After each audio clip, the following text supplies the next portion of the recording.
Yellow card. Out and pass. Should be the keeper. So the stake. Here's Dad with the way. France versus Iraq, Group I, FIFA World Cup 2026, Philadelphia. And before a single ball was even kicked in the second half, Mother Nature herself tried to stop this match. But France doesn't stop for anything. Not for storms, not for lightning, not for Iraq, not for anyone. Let's talk about what happened in Philadelphia on the 22nd of June, 2026. 2026, because this wasn't just a football match. This was a statement, a declaration, a reminder to the entire world of exactly who France are and exactly what Kylian Mbappé is becoming in this tournament. France walked into this game having already beaten Senegal in their opener. Iraq walked in having been absolutely demolished 4-1 by Norway. On paper, this looked like a mismatch, and on the pitch, it looked even worse for Iraq than the paper suggested. From minute one, France were a machine. Fluid, relentless, technically superior in every single department. Michael Olise, operating with that effortless quality that makes him look like he's playing a different version of football to everyone else, found Mbappe on the right side. And what does Kylian do? He doesn't hesitate. He doesn't overcomplicate it. From 22 yards out, with his left foot, his supposedly weaker foot, he unleashes a fizzing, curling drive that goalkeeper Ahmed Bazil could only watch go past him. 14th minute, 1-0 France, and the stadium in Philadelphia erupts.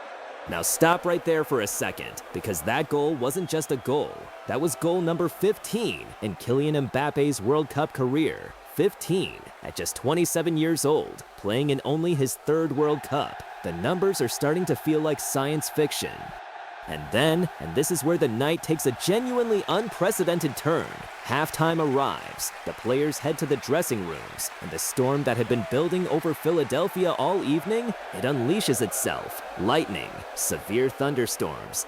Rain so heavy, the ground crew had to literally come out with squeegees to push water off the pitch. Scoreboard messages flashing inside Lincoln Financial Field, telling fans to take shelter in covered areas. And the referee's decision? Second half is suspended, indefinitely.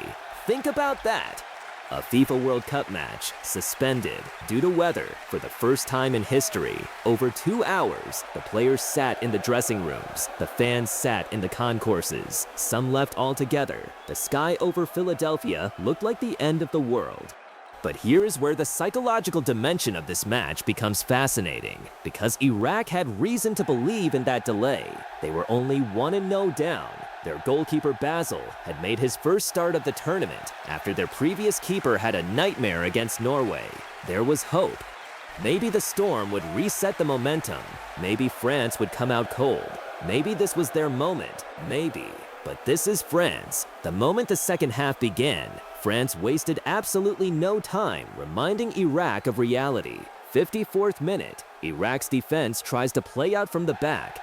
Defender Zaid Tassin plays a pass back to goalkeeper Basel, and it is a catastrophic error, the kind of pass that does not belong on a World Cup stage. Ousmane Dembélé intercepts it immediately. He doesn't panic. He squares it selflessly, perfectly, and Mbappe is right there to tap it in with his right foot. Simple, ruthless, clinical. 16 World Cup goals for Kylian Mbappe. 16. Do you understand what that number means? That ties him with Miroslav Klose, Germany's legendary striker, a man who spent his entire career chasing World Cup glory across 4 tournaments. Mbappe matches that in 3, and Klose retired as the all-time record holder for years. Now Mbappe is right there, joint second all-time in the history of this competition. But here's the number that truly puts this in perspective. Earlier that same Monday, in Kansas City, Lionel Messi had scored twice against Austria to move his World Cup tally to 18 goals. 18. Messi now stands alone at the top of the all-time charts. And Mbappe? He's 2 behind, 2 goals, in a tournament that still has the knockout rounds to play. If you are a football fan, you need to understand you are watching a live, real-time chase for the greatest individual scoring record in the history of the World Cup. The greatest player of one generation being hunted by the greatest player of the next. Same tournament, same time, right now. Back to Philadelphia, 66th minute, Michael Olise, who has been absolutely immense all night, threads a pass through the Iraqi defensive line with the kind of precision that requires a football brain operating at a completely different frequency. Ousmane Dembélé receives it, and he finishes. Bottom left corner, brilliant, clean, composed. Now why does this goal matter beyond the scoreline? Because Ousmane Dembélé, Ballon d'Or winner, one of the most naturally gifted wingers on the planet, had played in 19 major tournament games without ever scoring. 19. Euros, World Cups, all of it. The goals never came. The burden of that stat had followed him everywhere. And in Philadelphia, on the 22nd of June 2026, on his 20th major tournament appearance, it finally ends. Dembele gets his World Cup goal. The look on his face tells you everything. Final score, France 3, Iraq 0. Let's look at what the numbers tell us about this match, because they are damning for Iraq. France had 19 attempts at goal, Iraq had 4, France had 5 on target. Iraq had 0 on target across the entire game. France generated 2.38 expected goals. Iraq managed 0.6. Iraq's goalkeeper never made a save because France's quality in the final third was matched by Iraq's inability to even threaten at the other end. To be fair to Iraq, because fairness matters, Ali Al-Hamadi and Zidane Iqbal showed real quality at moments. They showed why they belong on this stage. But Iraq's goalkeeping situation has been a genuine problem throughout this tournament. Ahmed Basil's mistake for the second goal, playing out from the back under pressure and losing possession at the worst possible moment, it echoed the same kind of errors that cost them against Norway. When you make those mistakes against teams of this caliber, the punishment is immediate and it is total. This was also Kylian Mbappe's 100th international cap for France, 100 games, and he marked it with a brace in a World Cup. 16 World Cup goals in 16 games. Not 15 games, not 20, 16. He has scored in every single World Cup game he has played. The efficiency of that record is almost impossible to comprehend. So where does Group I stand? France are through to the round of 32 with a game to spare. Norway are through as well after beating Senegal, and the final match day of the group sets up what could be an absolutely electric showdown.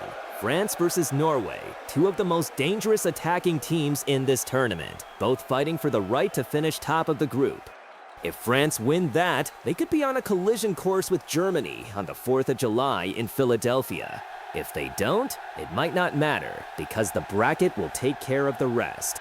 But what this match confirmed, what France versus Iraq burned into the memory of everyone watching, is that this French team is operating at a different level.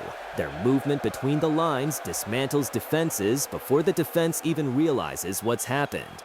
Their quality in front of goal, led by the most dangerous finisher at this tournament, is unmatched. And even when a 2-hour thunderstorm tries to knock them off their rhythm, they walk back out onto that soaking pitch and score within 9 minutes of the restart. That is what a World Cup contender looks like. That is the standard France are setting. And somewhere at the top of the all-time scoring charts, with 18 World Cup goals, Lionel Messi is watching a 27-year-old close the gap in real time. 16 down, 2 to go. And France are just getting started.